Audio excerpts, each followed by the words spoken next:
Returning home from a business trip, I saw the floor covered with flowers. I was shocked. As I walked to the bedroom and heard passionate gasps, I immediately felt relieved. Thank goodness, it's just an affair. Not a proposal. Ding! This novel reminds you to click the subscribe button in the bottom right corner to read the complete novel. Thank heavens! I collapsed onto the sofa, letting out a deep sigh. God knows, when I returned home from my business trip and opened the door to see rose petals scattered all over the floor, my mind exploded. In that instant, my heart rate nearly shot up to 180. My hands and feet went weak, my body felt faint. I was truly afraid that the next second, Jasper would suddenly emerge from a corner with a bouquet of flowers, get down on one knee, and propose to me passionately. After all, Jasper and I have been dating for over 6 years. He's 30 this year, and for some inexplicable reason, he's suddenly become interested in children. 2 months ago, when he pinned me down on the bed, he said in a husky voice, "Riley, have a daughter with me." Those words instantly yanked me out of the quagmire of passion. Not a promotion, not striking it rich, but having a child? Has he gone mad? I shuddered, looking up at him in disbelief. But before I could speak, Jasper precisely covered my lips with his. He's very skilled at kissing, and before long, I was feeling dizzy. It was precisely at this moment that I heard Jasper panting as he tried to persuade me. Stop taking the long-term contraceptives, okay? Have a daughter with me who looks just like you, please? Even though Jasper's voice was bewitching and carried that passionate tone I loved so much, I still snapped back to my senses in that instant and without hesitation, kicked out, sending Jasper tumbling off the bed. What's gotten into you lately? I irritably ran my fingers through my hair, wrapping myself in an air conditioning blanket and frowning at him. Why do you keep bringing up this topic? I paused before continuing. Besides, you know I'm at a crucial point in my career right now. If I were to have a child, I'd have to stop working for at least 6 months. The market competition is so fierce these days. If I stagnate for half a year, wouldn't all my efforts from the past few years go to waste? For the past 2 years, I've been working until 3 a.m. every day. Writing proposals, articles, managing live streams, dealing with advertisers, filming and editing videos, maintaining my fan base. The content I'm creating has finally started to gain traction, and my follower count is growing exponentially. And now Jasper wants me to give up everything I've fought for to have a child? He must be crazy. I absolutely won't allow this to happen. Jasper hung his head, letting his dark hair obscure his eyes, looking rather dejected. I clicked my tongue and added, "Besides, we're not even married. It wouldn't look good to get pregnant before marriage." "Then let's get married first." Jasper immediately looked up, responding quickly. "I'll bring my parents to meet yours this new year." He looked at me, his beautiful eyes mixed with some indescribable emotion, but his pupils still reflected my image. "You said you'd consider marriage after 30.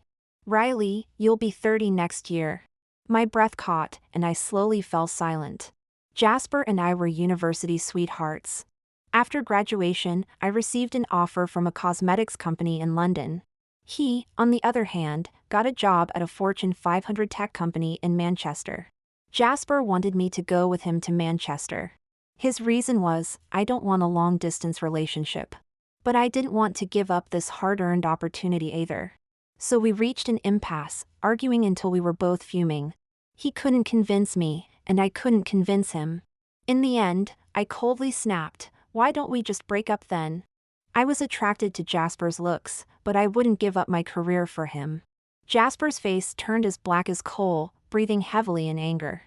Then he held me tightly in his arms, gritting out, "Don't even think about it. We'll only break up if I'm dead." The first year, I was in London, Jasper was in Manchester. He traveled back and forth every weekend, accumulating a thick stack of train tickets. By the third year, I was in London, and so was Jasper.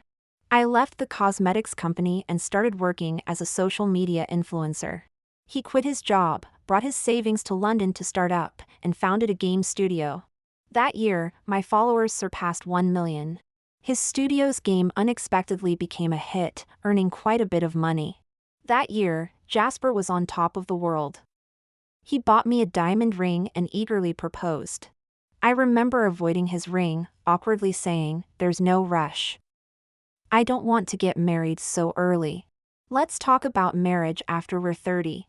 I didn't expect that one casual remark would be so firmly etched in Jasper's mind. So much so that years later, when Jasper brought up this sentence again, I had to think for a while before remembering I had indeed said such a thing. Realizing I'd have to face the topic of marriage next year, I was at my wits' end. Feeling anxious, I packed my bags, made an excuse about a photo shoot, and fled abroad for 2 months. When I finally mustered up the courage and determination to return home and face Jasper, I opened the door to find rose petals scattered all over the floor. It nearly scared me to death. I thought Jasper was going to force me into marriage. Until I walked to the bedroom door and heard intense panting from a man and woman inside. I finally breathed a sigh of relief. Thank goodness, he was cheating, not forcing marriage. I felt like I'd escaped death, dodged a bullet. Moans of pleasure echoed from the bedroom, growing louder with each passing moment. I walked over to the wine cabinet and took out a bottle of red. Without bothering to let it breathe, I tilted my head back and took a swig straight from the bottle, accompanied by the unseemly sounds from the room. The unaerated wine was bitter and tannic, making my teeth ache with its acidity. As I downed a glass, Jasper's strikingly beautiful almond-shaped eyes inexplicably flashed through my mind. Jasper hated when I drank. Whenever I had alcohol, he would furrow his handsome brows and gaze at me reproachfully. Knowing he couldn't dissuade me, he would repeatedly plead, "Please drink less." "But it's a waste not to finish an opened bottle," I'd reply. I'd blink innocently and pour him a glass. "Why don't you help me drink some?" Jasper would glance at me, eyeing the full glass before him, and purse his lips. He didn't like drinking either, but unable to stop me from downing glass after glass. He'd eventually drain the remnants in my glass in one go, his cheeks flushing red. "Didn't I pour you your own glass?" I'd ask, perplexed by his actions. Without hesitation, Jasper would toss back the wine in his own glass. The next moment, he'd cradle the back of my head and capture my lips in a kiss. The taste of wine would spread between our mouths, accompanied by a delicate sweetness. "Is the red wine good?" Jasper would ask huskily. Unable to answer, I'd let him hold me as we stumbled towards the bedroom. We never did finish that opened bottle of red wine. But the taste was certainly better than the one I'm drinking today. After a long silence, I suddenly turned to count the bottles in the wine cabinet. The number matched exactly what it was when I left home, no more, no less. I inexplicably felt relieved. The sounds from the bedroom showed no signs of stopping. It had been nearly 40 minutes now. Was Jasper always this vigorous? I poured myself another glass, feeling oddly unsettled. My mind was in chaos, and I couldn't help but wonder who Jasper might be cheating with.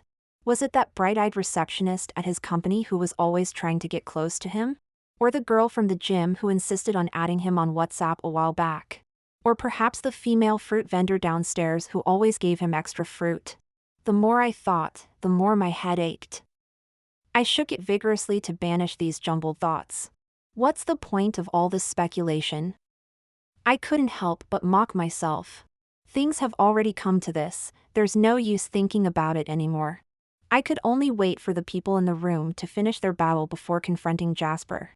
I tilted my head back and downed another glass of wine, still finding it sour.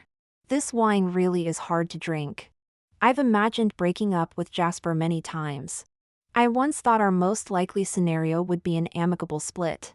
Quick and clean, with us remaining friends afterwards.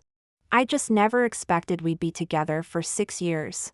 And I certainly never imagined he would cheat. This is Jasper we're talking about, after all. The same Jasper who could step back and watch a drunk girl throw herself at him, letting her fall to the ground without reaching out to help her. I used to think I was far more likely to cheat than he was. But it turns out, the affair I never had, Jasper took up instead.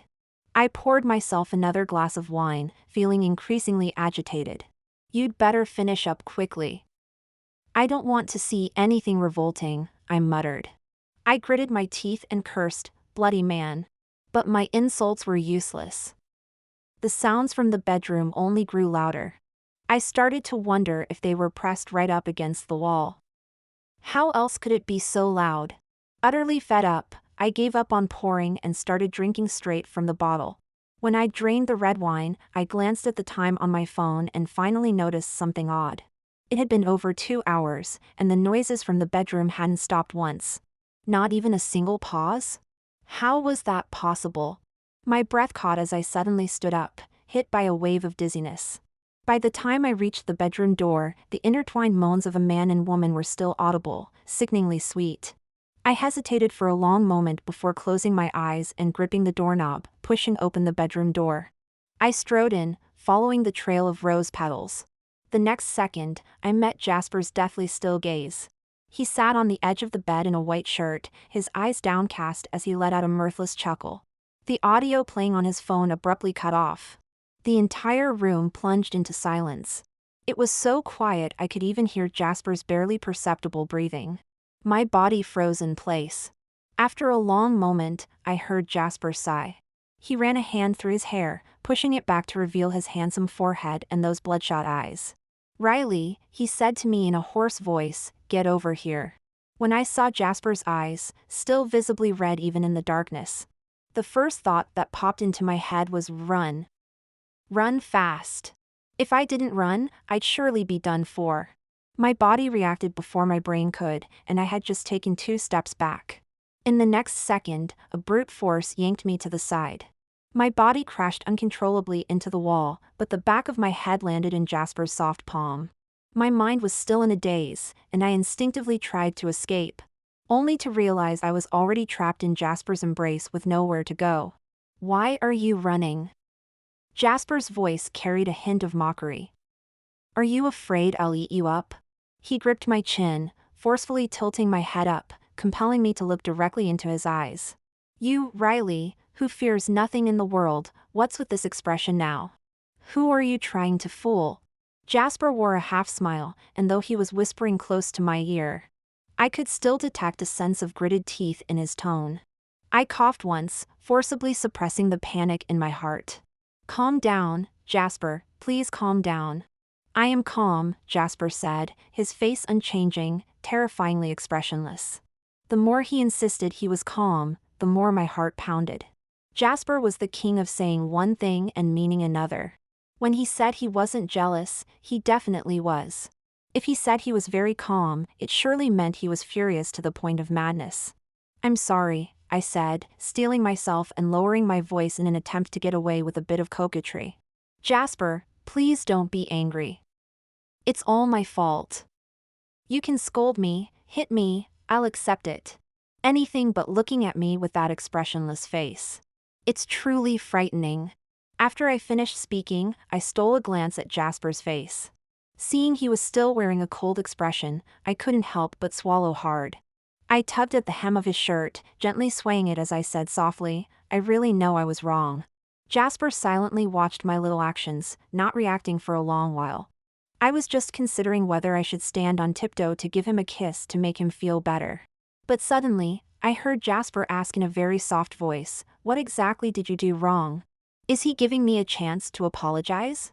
My eyes lit up, and I immediately perked up, saying eagerly, "I shouldn't have run off abroad without a word, completely disregarding your feelings. I've deeply realized my mistake." After saying this, I looked at Jasper with bright, expectant eyes, awaiting his reaction. Jasper's mouth twitched slightly, and I thought there might be hope. Then I heard Jasper's voice in my ear, "What else? What else? What else could there be?" I froze in place, confused. Jasper caught my bewildered expression. He lowered his eyes and suddenly gave a mocking chuckle, releasing his arms from around me. "Riley, after being with you for so many years, I've realized how pathetic I am." Jasper's sudden, out-of-the-blue statement left me at a loss. I reached out to grab him, but he avoided my touch. "When you came home, I thought if you could burst in within a minute of hearing those sounds, I'd forgive you for not answering calls or messages these past 2 months." Jasper's eyes were red, filled with bitterness. 5 minutes later, I thought if you came in within 10 minutes, I could barely manage to forgive you. But I waited an hour, then another hour. Until just now. Jasper's voice trembled slightly. "I was still thinking, if you just explained to me, I could fool myself into believing you cared about me even a tiny bit. But why won't you even bother to lie to me? Jasper punched the wall, letting blood seep from his knuckles, completely indifferent to the pain. I met his reddened, pained eyes, my body rigid, momentarily silent. As he said, when I heard those moans, "What I thought wasn't, my boyfriend's cheating, I'm going mad, I'll kill that pair of dogs. But rather, my boyfriend's cheating, great.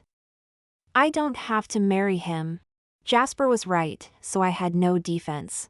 The air in the bedroom seemed thin. I felt a tightness in my chest, wanting to say something. But when I opened my mouth, not a sound came out. Jasper stood before me, eyes downcast, letting the blood from his knuckles drip to the floor. After a long pause, I forced myself to speak. "I'll go get the first aid kit and bandage that for you." Jasper didn't stop me, but as I reached the door, I heard his voice. "Don't bother." Jasper didn't look up, his voice flat. "I don't want to be played like a dog by you anymore." Jasper maintained his position, his voice hoarse but firm. "Riley, let's break up." My breath caught, and I turned to look, only to see Jasper's back. Jasper and I had been together for almost 7 years. I thought breaking up would be earth-shattering, that it would hurt like hell. But it wasn't. Jasper packed his things and left overnight. That evening, I lay in bed alone and fell asleep easily, without any discomfort. It wasn't until the next morning, when I was woken by my alarm, that I instinctively reached out to embrace the person next to me, only to find an empty space. It was then that I belatedly realized that Jasper had broken up with me. When he was here, I didn't feel anything special.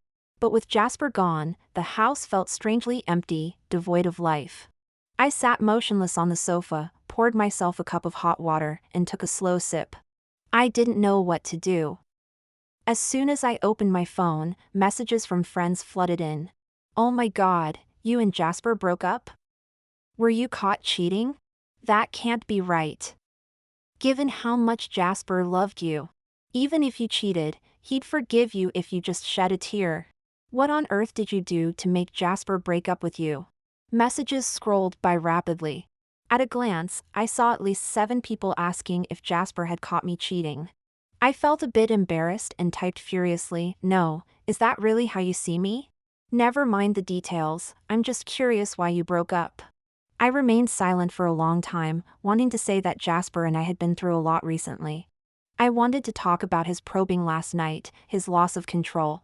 I also wanted to mention my stubbornness, my avoidance. My mind was a jumble of thoughts. But when I actually had to answer this question, I clearly saw the real reason why Jasper and I broke up. Because he wanted to get married, and I had no plans to marry him. I truly was the bad girl my friends thought I was. After we broke up, I thought I would never see Jasper Simpson again. After all, London is a big city, and he left so decisively. What I didn't expect was that on the 17th day after our separation, Jasper and I would meet again on a cruise ship. At that time, I was filming a vlog of the cruise ship. I had just grabbed a drink and turned around, accidentally bumping into a petite woman. The food on her plate smeared all over me, and the champagne in my hand splashed all over her face. "Are you mental?" Daisy Bennett trembled with anger. "Don't you watch where you're going?" "I'm so sorry, I wasn't paying attention just now." I quickly apologized and took out some tissues from my bag to wipe the remaining wine stains on her face. But she swatted my hand away. Daisy took out her compact mirror and looked at her now smudged makeup, fuming. "I spent 2 hours on this makeup. And you've ruined my entire day." Daisy's voice was shrill. "Do you think a simple apology is enough?" Encountering such a difficult person as soon as I boarded the ship gave me a headache. I didn't want to argue, so I asked politely, "How would you like to resolve this?" Daisy didn't say a word, just glared at me fiercely. Then quickly grabbed a large cup of watermelon juice nearby and without hesitation, poured it over my head. I had no time to react before the ice cubes and sweet watermelon juice instantly soaked my entire body, making me shiver from the cold. "There, now we're even." Daisy clapped her hands, gave me a mocking glance, and turned to leave with her head held high. I couldn't help but laugh at her behavior. I decided not to argue further and pushed my wet hair back, calling out to her with a smile. "Wait, this doesn't make us even, does it?" Daisy snorted coldly, pointing at my nose ready to curse. The next second, I reached out and grabbed Daisy's long hair, pulling her back forcefully. "Are you mad? Let me go!" Daisy panicked immediately, struggling incessantly, trying to scratch me, but I caught her hand. "I'm warning you, you'd better let me go, or my boyfriend won't let you off." I couldn't be bothered to waste words with someone like her. So I grabbed a cup of watermelon juice, ready to pour it over her head. But before I could tip my hand, someone caught the cup. I looked up and met Jasper's furrowed brow. 17 days after our breakup, at our first encounter, Jasper frowned at me and said, "Riley, don't cross the line." I froze, stunned into silence. Daisy, whom I had pinned down, immediately started crying as if she'd found a savior. "Jasper! Help me! It hurts so much, this woman has gone mad." Jasper's gaze lingered on my dripping wet body for a moment.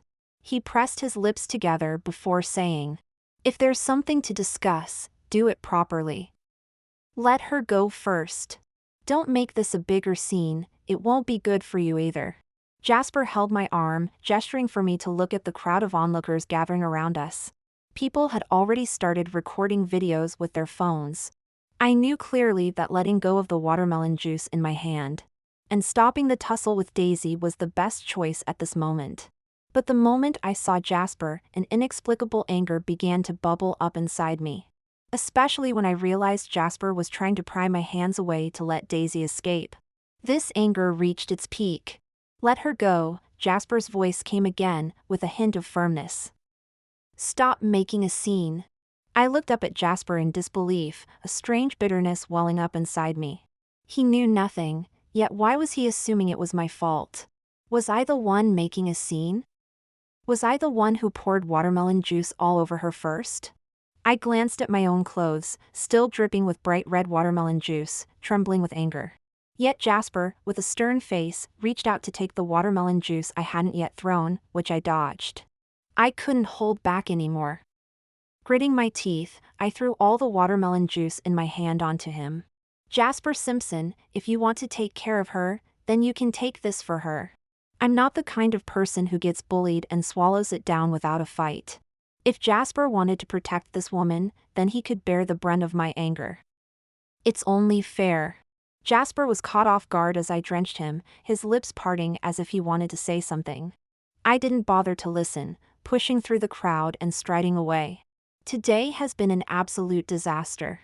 As soon as I boarded the ship, I encountered that unreasonable lunatic Daisy. I finally made it back to my room and took a shower, washing off all the sticky watermelon juice. But before I could even sit down and properly rest, a sharp pain struck my lower abdomen. My period had inexplicably arrived over 10 days early. I've always had a rather weak constitution, and the first day of my period is always agonizingly painful. Without painkillers, I'd likely pass out from the pain. Shaking, I opened my phone to ask if any of my friends on the cruise had brought ibuprofen. After sending the message, I received a reply with an "on my way" meme.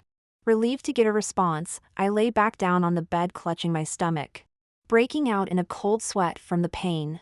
For some reason, my mind kept replaying the earlier incident against my will. Jasper's furrowed brow and the way he protected that other girl became increasingly vivid in my mind. Bloody man!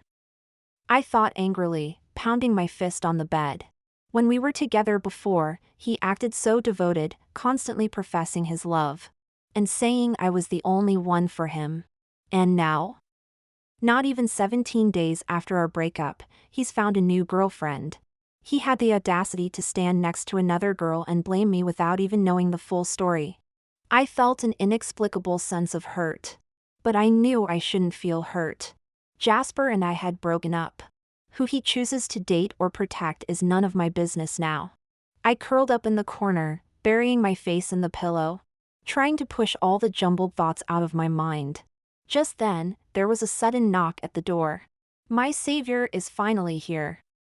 My eyes lit up as I forced myself to get up and answer the door. But as soon as I opened it and saw who was standing there, the smile froze on my face. Our eyes met, and I immediately dropped my smile. Without saying a word, I tried to slam the door shut. But before I could close it, Jasper Simpson stuck his hand out to block it. "What's wrong?" I glared at him irritably. Jasper held up a bag, his tone even. "I saw Christy at the pool.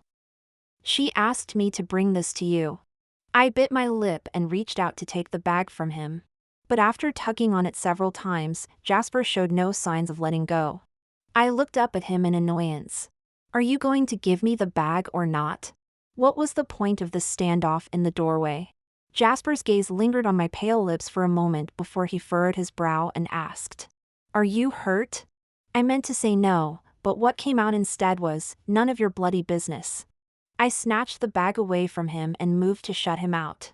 But at that moment, another sharp pain struck my abdomen, causing me to double over and clutch my stomach with a sharp intake of breath. In the next second, Jasper's expression changed. He pushed the door open and quickly stepped inside, grabbing my wrist with a hint of panic in his voice. "Where are you hurt?" "Let me see." "Get out." I gritted my teeth and cursed. I tried to push him, to shove him out of the room. But I couldn't budge him. Instead, Jasper wrapped his arms around my waist and lifted me up, carrying me straight to the bed. I was furious, almost going mad. I clawed at him with my hands and kicked wildly with my feet. Jasper took several kicks to his stomach, groaning in pain. His face turned cold as he grabbed my flailing hands. "Stop moving. If you're not feeling well, be good and let me see where you're hurt." "Is it your stomach?" he said while trying to lift my shirt to check my abdomen. I couldn't let him do that. I struggled even harder. "Don't touch me." I resisted frantically, biting down on the back of his hand.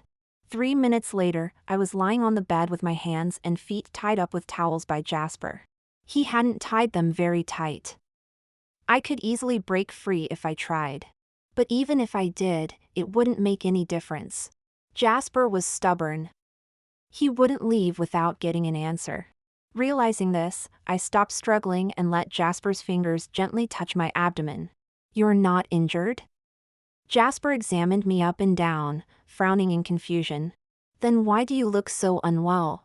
Seeing that I didn't answer, he lightly pressed on my abdomen again and asked, "Does it hurt inside?" I inhaled sharply from the pain and looked up at him. "If I tell you, will you leave?" Jasper paused for a moment, staring directly at me without saying yes or no. We were at an impasse once again. In the end, I got annoyed by his staring. I threw the towel binding my hands at his face and reluctantly spoke up. "My period came early. My stomach just hurts." "All right, now you know I'm fine. You can go." This is so annoying. If he's going to protect someone else, he shouldn't be hovering around me. I buried my head back into the pillow and said in a muffled voice, "Please close the door on your way out." "Thanks." After a long while, I heard a soft sigh from beside the bed, followed by the sound of Jasper's footsteps walking away. I silently cursed Jasper as a jerk, but I didn't hear the door open for a long time. I raised my head and saw Jasper washing the kettle. Our eyes met in the air. I buried my face back into the pillow just as he was about to speak. Jasper seemed a bit helpless but didn't say anything. The only sound in the room was the kettle boiling. Soon after, ibuprofen and a cup of hot water were placed on my bedside table. After doing all this, Jasper opened the door and left without saying another word to me. When I lifted my head again, he was no longer in the room. I remained silent for a long time. I didn't drink the hot water, just took the Panadol. As the pain in my stomach slowly faded, I hugged my pillow and fell into a drowsy sleep. When I woke up again, it was to the sound of running water. I stumbled groggily towards the sound and saw Jasper standing at the sink, scrubbing something intently. Having just woken up, my head was fuzzy. I stood on tiptoes to see. When I realized what he was washing, my face turned bright red. In Jasper's hands were the blood-stained underpants I had changed out of earlier. Jasper Simpson also saw me. He naturally wrung out what he was holding and wiped down the wash basin. "I made you some ginger tea with honey. It's in the thermos over there." Go have some. I paused, leaning against the doorframe with a wry smile as I watched him wash his hands. You've got a new girlfriend now. Isn't it a bit inappropriate for you to be hanging around me? Jasper stopped washing his hands but didn't look at me. He simply said, I don't have a new girlfriend. If you're referring to that girl who caused trouble earlier, she's my cousin. Before I could respond, Jasper had already dried his hands and pulled out his phone. He found a few family photos and showed them to me. The chubby guy next to her is her boyfriend. Jasper said, pointing to an older woman who resembled his mother. She's my aunt's daughter. My mom asked me to bring her and her boyfriend on the boat trip this time. Jasper glanced at me and repeated, I don't have a new girlfriend. And about today, she definitely went too far. I'll have her come apologize to you. I felt a bit sheepish and mumbled an "oh," avoiding his gaze as I slowly shuffled over to drink the ginger tea Jasper had brought. Heaven knows how much honey he'd added, it was almost cloyingly sweet. I sat nearby, obediently drinking. Jasper soon came out of the bathroom. He unhurriedly rolled down his sleeves and picked up his jacket from nearby. If you're all right now, I'll be going, Jasper said flatly as he headed for the door. Wait, I couldn't help calling out to him. Jasper turned his head to meet my gaze, his expression impassive. I hesitated for a moment before speaking rather awkwardly. Since there's nothing else to do, why don't you stay for a bit? Jasper raised an eyebrow, seeming somewhat surprised. However, after giving me a long look, he still declined. I'd better not, Jasper said evenly. We've broken up after all. It wouldn't be appropriate. His words left me speechless. I wanted to ask him to stay, but given how he'd put it, I figured he truly didn't want to. So I simply shut my mouth and continued drinking my ginger tea. For some reason, though, it took Jasper a full 2 minutes to walk the few steps from the room to the door. When he finally reached the door and opened it, he suddenly turned back to glare at me. Then he slammed the door shut with tremendous force, making it rattle loudly. How odd. Over the next few days, Jasper didn't appear again. However, I would find a thermos of particularly sweet ginger tea with brown sugar on my doorknob. After drinking it, I would wash the thermos clean and hang it back on my doorknob for Jasper to take back. But because Jasper had added far too much honey, one time I couldn't resist slipping a note inside asking him to use less honey. The next time, Jasper responded with a note of his own. It read, so demanding? I'm not your servant. Take it or leave it. I stared at Jasper's flamboyant handwriting and silently pouted. So fierce. He could have just said no if he didn't want to. I sighed softly, opened the thermos and took a sip, then paused. The sweetness was surprisingly just right. I hugged the thermos, unable to hold back a smile. I sent Jasper a like emoji. He sent me a voice message saying, don't send these anymore. We've broken up, it's not appropriate to send these things. For some reason, I felt like Jasper was gritting his teeth on those last 3 words. I thought for a moment, then silently deleted the emoji. Jasper didn't reply again, and the next day he didn't take the thermos I'd hung on my doorknob either. He didn't appear in front of me again until the day we disembarked. As for Daisy, it seemed we truly had some karmic connection. Ever since Jasper forced her to bow and apologize to me, I kept running into her in various places. However, every time we encountered each other, as soon as she caught sight of me from the corner of her eye, she would immediately turn and walk away without saying a word to me. But now, quite unfortunately, we were queuing to disembark from the cruise ship. Daisy Bennett was standing right in front of me. With nowhere to escape, she could only stand there with a dark expression, her face devoid of emotion as she moved forward. I glanced around but didn't see Daisy's boyfriend or Jasper. Cousin, where's your brother? I tapped Daisy on the shoulder and casually asked. Daisy rolled her eyes and snapped. Who's your cousin? Don't try to claim we're related, thank you very much. She really didn't get along with me at all, her words always laced with barbs. I didn't mind though, after all, she was Jasper's cousin, and I could tolerate that much at least. I was about to ask something else when suddenly there was a commotion from the back of the queue, mixed with quite a few exclamations of shock. What's going on? Daisy instinctively asked. I stood on tiptoe, craning my neck to look towards the source of the noise, but couldn't make out what was happening. Fortunately, everyone was asking, and soon enough the news spread to us. 2 men fell overboard? I repeated the sentence in disbelief. Beside me, Daisy quickly asked, what did the 2 men look like? Upon hearing the reply that one of the men who fell was a bit chubby and the other was thinner, Daisy's face instantly went pale. Daisy hurriedly pulled out her phone and tried calling several times without success. In her panic, she grabbed my hand, her voice trembling. My boyfriend was with Jasper, and neither of them are answering their phones. My heart suddenly seized up. With trembling hands, I pulled out my mobile to call Jasper Simpson. I tried several times, but there was no answer. My palms were sweaty, and I could barely hold onto the phone. Jasper had always been lucky, so surely he couldn't be so unfortunate. It probably wasn't them, I said, forcing a stiff smile as I tried to reassure Daisy without panicking.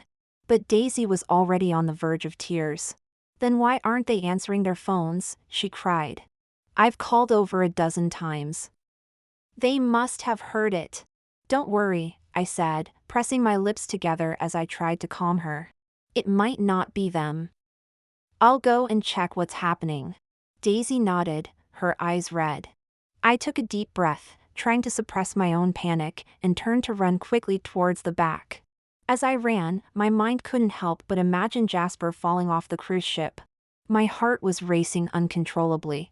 It can't be, I shook my head forcefully, trying to kick those images out of my mind. I kept telling myself that Jasper would be fine. But for some reason, my heart was beating faster and faster, more and more urgently. I kept trying to call, but couldn't get through. I quickened my pace, and when I finally reached the spot, I grabbed someone before I could even catch my breath. Did someone fall overboard? 2 men? Do you remember what they looked like or what they were wearing? I asked frantically. Look, is it this person on my phone?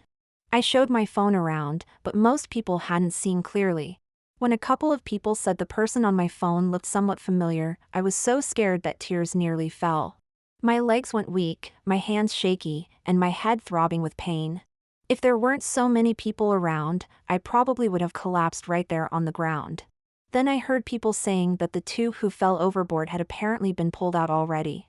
They say one of them had a big gash on his arm, blood all over, someone said. The image of Jasper covered in blood and barely alive made my scalp tingle with fear. I couldn't waste a second.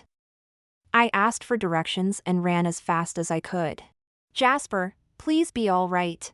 I wiped away the tears that had formed in my eyes and quickened my pace. As I was running, someone suddenly grabbed my hand. Let go! I shouted harshly, not even turning my head as I tried to keep running. Then, in the next moment, I heard Jasper's voice behind me. Riley, why are you running? I whirled around to face Jasper's frowning expression. He pulled me towards him.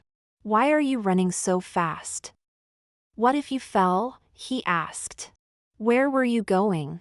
Seeing that I didn't respond and just stared at him, Jasper touched his face uncertainly and asked, Is there something on my face?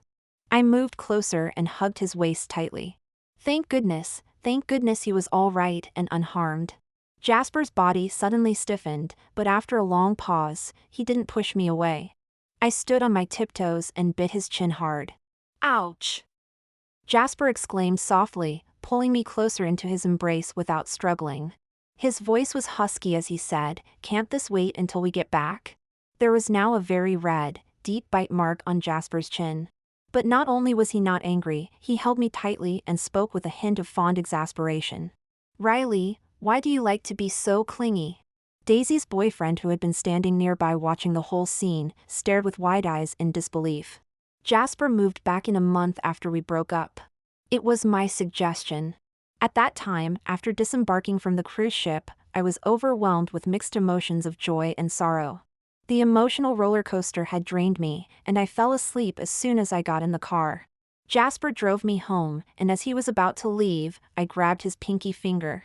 I didn't say much, just mumbled softly, Jasper, I regret it. I miss you so much. Will you come back? Jasper's body stiffened, his eyes reddening, but he didn't pull his hand away. That night, he didn't leave. The next day, Jasper moved back in. My friend said, "Jasper is such a hopeless romantic, completely smitten by you. Please, be good to him this time. He looks so pitiful that even outsiders would feel sorry for him." As I savored the green grape cake Jasper had made, I leisurely replied, "I love him too. He loves me, and I love him. I don't think Jasper has anything to be pitiful about." "No way. I can't see how much you love him." I took a photo of my ring finger and sent it. I accepted his proposal. There was a second of silence from the other end, followed by a flood of question marks filling up the chat window. "It's just an engagement, not a wedding." "Why so excited?" I burst into laughter at the sea of question marks. Jasper came out wearing an apron, chuckling as he studied me. "What's so funny?" I smiled and gave him a peck on the lips. "This ring is really beautiful." "I'm so happy." Jasper's eyes crinkled with his smile as he leaned down to kiss me. Before I got lost in the kiss, I heard him say, "Then I'll give you one every day, to make you this happy every day." How's that? Perfect.